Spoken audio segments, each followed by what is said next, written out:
Welcome, everybody. Glad to have you joining us to talk to two activists who attended an important support rally for mine workers in Alabama this past weekend. Kerry Taylor, who's an associate professor of history at the Citadel in Charleston, South Carolina, where he also directs the Charleston Oral History Project. And then we have Lacey Carey, who's a member of ILA 1410. She's a 5-year employee as a longshoreman, but comes from a longshoreman's family. Mom was a longshoreman, her dad was a merchant marine. And so she brings that experience to her work on the docks, but also her activism. And so we're gonna ask them to tell us about their experience at the August 4th rally in Brookwood, Alabama. So welcome, Kerry, welcome, Lacey. And Kerry, let's start with you. Tell us a little bit about the strike, a little background. Sure, Ajamu, it's, there's 1,100 coal miners who are employees of Warrior Met Coal. They're in Brookwood, Alabama, which is about 40 minutes southwest of Birmingham and real close to Tuscaloosa, Alabama. And the workers are entering the 5th month of their strike. And they're in the midst of a contract dispute with their employer, Warrior Met. And about 5 or 6 years ago, the United Mine Workers there and several locals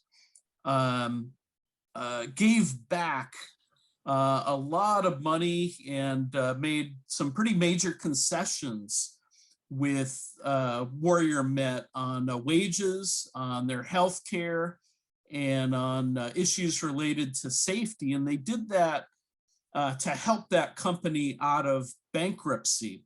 And now, 6 years later, the company has returned to profitability, and the workers are asking for a restoration of those concessions that they granted to their employers that include the companies owned by a series of hedge funds, which include BlackRock, which is a global investment firm. And they're the majority owner of Warrior Met.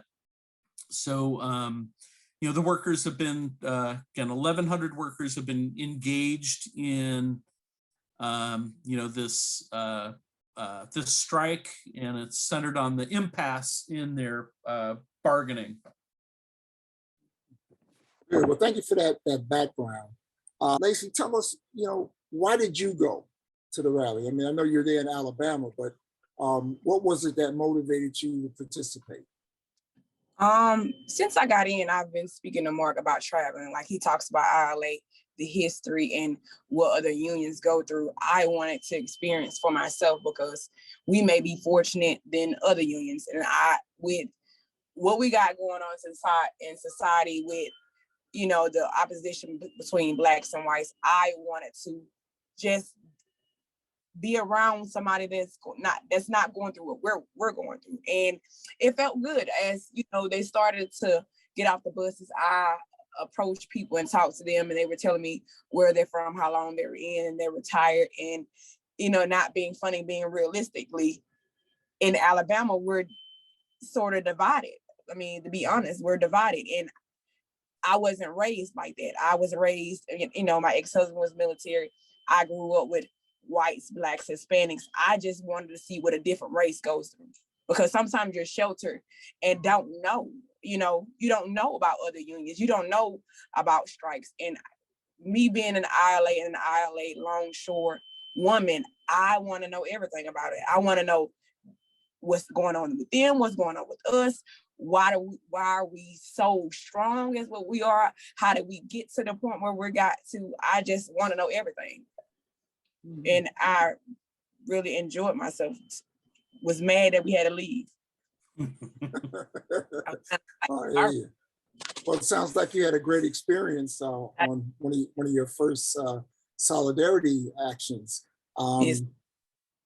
Kerry, tell us, you're a longtime supporter of 1422 in Charleston, and what motivated you to go, in general? Sure. Yeah, well, I was, I guess it was, it was last week. We were, Pajama, we were in a program for our recently fallen comrade James Campbell in Charleston, and I was sitting next to Ken Riley, the president of Local 1422, and I've done a lot of work with ILA Local here in Charleston, and Ken told me about this bus that he was pulling together to pull members from 1422 in Charleston, from ILA locals in Jacksonville, and then we swung down to Mobile and picked up another, I guess, 10 workers. We had about 30 or 35 of us total on the bus. And so I happily joined the caravan. And, Ken said specifically as a historian that he was looking to me to provide a little bit of historical context. So, along the way, we were able to transform that school bus into a kind of school on wheels. And so I did a little bit of history, but we also had some, beautiful testimonials from the workers who were on that bus, some of whom have a history going back with the union to the 1960s. And then, it also included some workers with, who are even more recent to the ILA than Lacey. So we had a couple casuals from Charleston who've been on the job really just for a matter of months. So it was just a really powerful cross-generational dialogue on that bus, for the 15 hours from Charleston to Brookwood, and then all the way back. Lacey had it a little better than the rest of us who were there for the whole journey, but it was real powerful, both on the bus and then once we arrived in Brookwood. It was pretty incredible, the outpouring of solidarity from workers coming from all across the South and from the Midwest to be a part of it. You had coal miners coming from Illinois, from Appalachia, and then you had delegations of, there was a I can't even do justice to all the locals that were represented, but we had big delegations from Atlanta. There were communication workers, locals that came out, and many, many others, beyond the ILA. Lacey, what did you think, when you get there and you see the size of the crowd and you see the composition of the crowd and you listen to the speeches and you got a chance to talk to people from all over the South and maybe even from outside of the South? What's resonated with you? It was familiar. I just moved back to Mobile in 2017. Being married in the military, I lived all over the world. So some of those people from Virginia, I used to stay in Quantico, Virginia. It was a Marine Corps base. It was some people from North Carolina. I stayed in Camp Lejeune.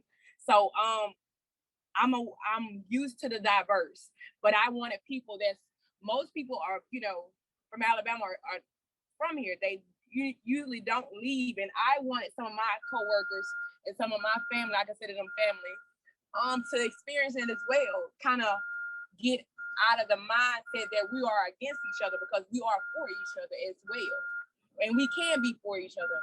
It was. I know. Like I was telling Kerry, I want to experience it again. Like I was telling Mark, I want to go like almost on every trip. I miss work. I miss like 3-4 days of work and didn't care. A lot of them like, well, I ain't gonna miss work. No, I want to miss. I want to see. I want to experience it. Once Mark broke it down to me and explained to me what was it for, I could not. denied born. Like, and I spoke with a lady, she was from Atlanta. I stayed in Atlanta like 6 years. She was telling me she had a newspaper. Kerry probably spoke with her as well. And, you know, she asked, like, you got $5? I went in my pocket and just gave it to her. I didn't read the newspaper. I'm a type of person that I like to help people. And that's kind of, you know, some people's downfall. It's good for some people, but it's bad for some people. But to me, it gives me a sense of hope and, you know, helping someone else. Like, you don't know what they did to her. You don't know if her business is going down with the pandemic we have. And, you know, we're making money. I'm making money, but they're not. And I don't know how they're able to feed their families. It was more than what I bargained for. It was way more than what I bargained for. It was way more than what I expected, and it was way more than I expected. That was like overwhelming for the anxiety, but I just enjoyed it. And I love the fact that ILA is not just about themselves. They're for other people, other unions. And that was amazing to me. Well, good. It sounds like you really developed a strong sense of solidarity, and we've got a new activist in the makings in you, Lacey. So good. Thank you for that. Kerry, what do you want to say to us about the kind of conversations that went on? There's so many moments that I think were really powerful. I think when we got to see the historic 1410 Union Hall in Mobile, and the Charleston and the Jacksonville workers, I think we're so excited to see how you all do your hiring, and just to be in that historic, I mean, that was a powerful moment, because you could see, you know, everybody had so many questions about, you know, how the union local operates in Mobile. I mean, that was just a point of connection that I thought was, you know, really, really powerful, is to be able, you know, the way that you welcomed us into the hall. I think it was 2 a.m, and but we didn't want to leave the hall. We had so many questions about the hall and the way the local operates and its history. You know, that hall was the site of Martin Luther King's Emancipation Day address in Mobile in 1959. And it was also a site of, it was a social hall. So every major R&B act in the 50s and 60s passed through the ILA 1410 hall in Mobile. So it has just a rich, rich, rich history of political struggle and a rich cultural history. So that was really important. And then, you know, arriving on site there in Brookwood, you know, District 20 is the historic UMW district there in Alabama. And that was really going back to the 1930s, that was really the center of industrial organizing in the state of Alabama. You know, they provided many of the organizers and the resources that helped organize the CIO unions in Alabama that have helped, you know, Alabama is somewhat exceptional in the South in that it has a little bit higher rate of unionization than other Southern states. And the reason for that is because of the historic role that District 20 of the United Mine Workers played. So in a sense, we were kind of paying a debt back to District 20 and the mine workers there for, you know, what they've done for the state of Alabama, for workers in the South, and really every worker in the country. You know, they played a major role in shaping the modern labor movement. So it's, you know, what we're doing then is just an extension of you know, what we have been doing now for, you know, 80, 90 years. Mm-hmm. Well, I know it's probably hard for you to say for sure, but that the activities on the 4th are going to impact the union in Charleston and the union in Mobile. Well, you know, people are excited, you've said. Do you think it's going to push them into further action in their own workplace, in their own locals, and even in their own cities, because clearly outside of the workplace, there are things that need to be done in Charleston and in Mobile, particularly around the question of defending the vote and democracy at work and democracy in the community. What kind of effect do you think it had on your co-workers, other members of the union that attended? Do you think it's going to impact them like it impacted you, where you want to be an activist now? Do you think that many of them feel the same way? I wanted to be an activist before I went. I'm a very in a male dominant industry.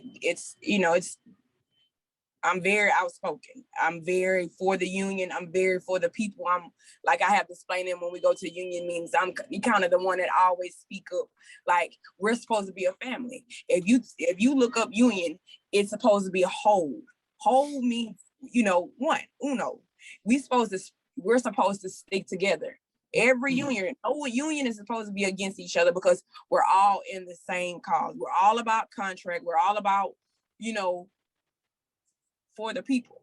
And I just, one of my coworkers, he didn't want to go. And I usually, when I ask him something, he doesn't tell me no. And he's for the union, but he was like, money, go. And I'm like, man, come on. I'm gonna be the only female, going. We just got line handler's position, and he became one of the foremen. And we had to put up a little fight to get it. And I said, they putting up a fight. If they putting up a fight, and we fought for what we fought for, let's go and see. Mm-hmm. We seeing what we go through. I want to see what somebody else go through, because we might be whining and groaning and about what we go through, but I just seen some people that are going through worse. 4 months of no work, 4 months of no work of what you love, and I can obviously feel that they love their job. Like, I love my job. Like, I tell people when they give me a hard time, like, man, don't make it so hard on me. Like, I love this. Don't make it, don't make it so hard on me. But I know it changed some people, because someone, when they went, when I was there, they were calling me the ones that couldn't make it. Well, how was it? You should have came.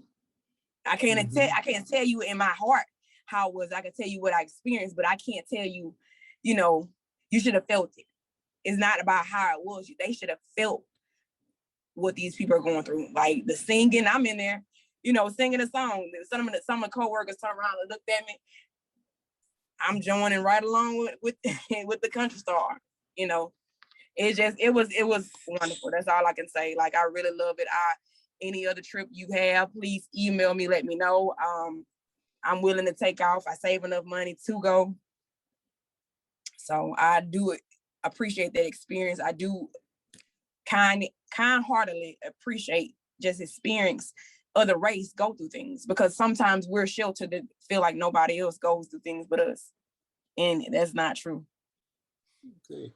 Well, good, and hope that you'll dig in, so to speak, where you are in your local and out in the community as well, to bring some of that energy and some of this excitement that you've talked about.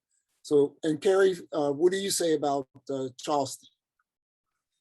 Oh, we're just hearing the same thing on the bus ride back. That it really charged up, a number of the members, and so. No, I think it was very, very positive.